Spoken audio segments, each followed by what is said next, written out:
Hello and thanks for joining us. My name is David Penn. I'm a research analyst with the Finovate Group.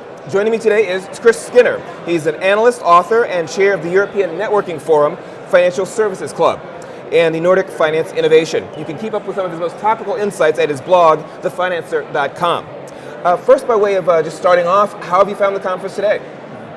I found it really interesting in that I've been chairing and hosting the payment stream, and a lot of discussion around regulation and such like, and technology, but in particular one of the things that came up was a long discussion related to central bank digital currencies, CBDCs. Oh, really? Because China's about to launch one, there's going to be a digital dollar from the Fed at some point probably, and the implications that has on cross-border payments and infrastructure was one of the topics that was kind of a little bit off track to me because I hadn't come up before, so right. I enjoyed that immensely. No, it's very good. It's something that I know I've read a little bit about in the fintech press, so to speak, but I think this would be the first time that's been a major discussion at a Finovate. I really haven't heard much of that either. It's very, very interesting. Yeah. So I wanted to talk with a little bit. You just finished being involved in a presentation. I think it was called the Closed Door Bare Knuckle Boardroom, which is about as provocative a title as we could get. It was talking about digital transformation, what that's all about.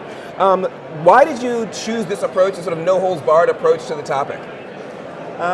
Basically, I've spent the last couple of years developing my new book, which comes out in April, called Doing Digital. Okay. And what I've been doing for the last couple of years is interviewing some banks I respect that I think are trying to do digital transformation well, and asking them what are they doing, what are they found has been working well, what has worked badly.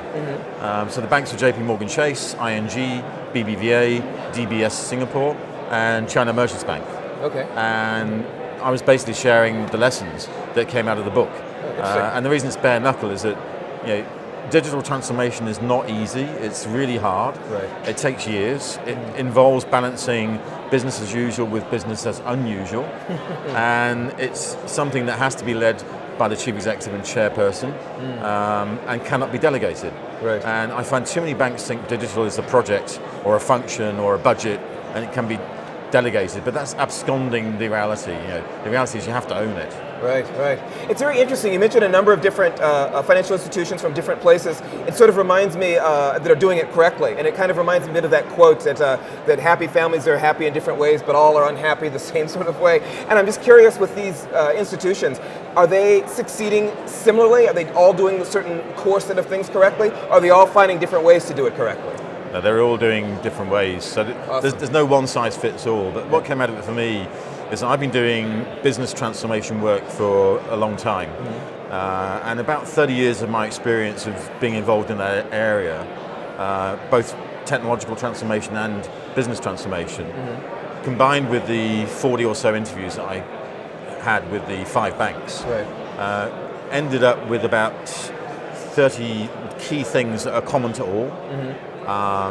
By way of example, all of them are flattening the organization, moving away from command and control to agile team structures.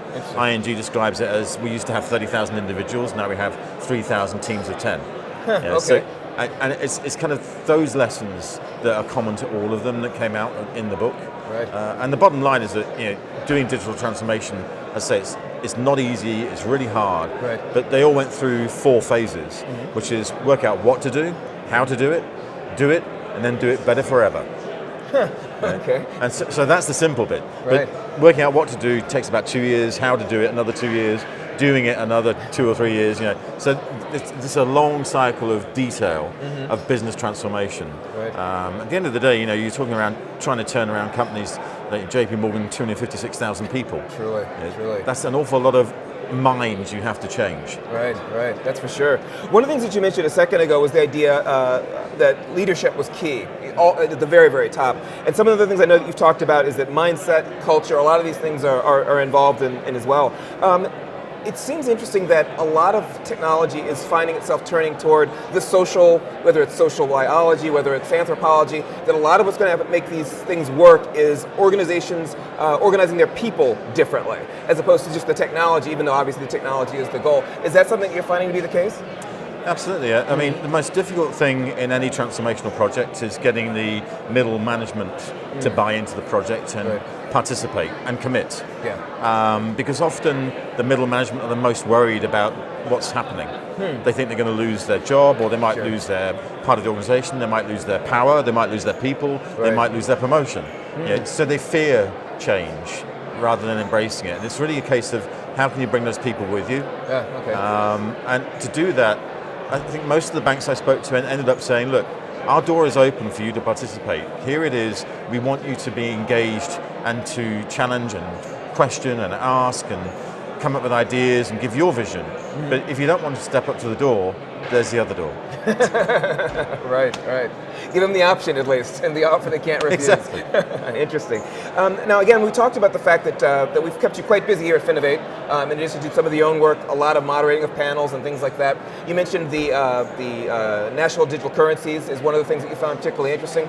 Were there any other topics that came up, any other panels that you participated in that you also thought was sort of interesting along those same lines, maybe things you didn't expect to hear discussed? I kind of think we talked quite a bit around digital identity and security and fraud and authentication. One of the banks on the panel, OP Bank from Finland, who are part of my Nordic group, so I'm slightly biased. But Christian was saying that he sees a future where a bank isn't involved in making and taking a payment or checking and authenticating a customer.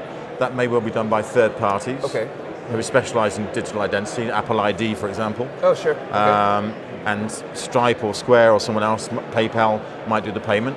But the bank is still integral to all of this because it's regulated as a store of trust by a government. And equally, the bank needs to work in that marketplace and not try and own everything, but to recognize it's an ecosystem in a market of many players. And it's one of the few times I've heard a bank actually stating that in such a clear way, because most banks still think they have to own and control everything. But the idea of being just a player in a system, that's the way we have to think for the future. That's a really good point. I've certainly heard a lot of speakers, technologists say that that's what banks have to do. But for a bank to sort of come right out and say, we're going to be part of the team as opposed to the captain of the team, I know I've not heard that said before. No. So very impressive. How unique, you said neither of us have heard much of that. This one bank that in the Nordic group you talked about is making that realization.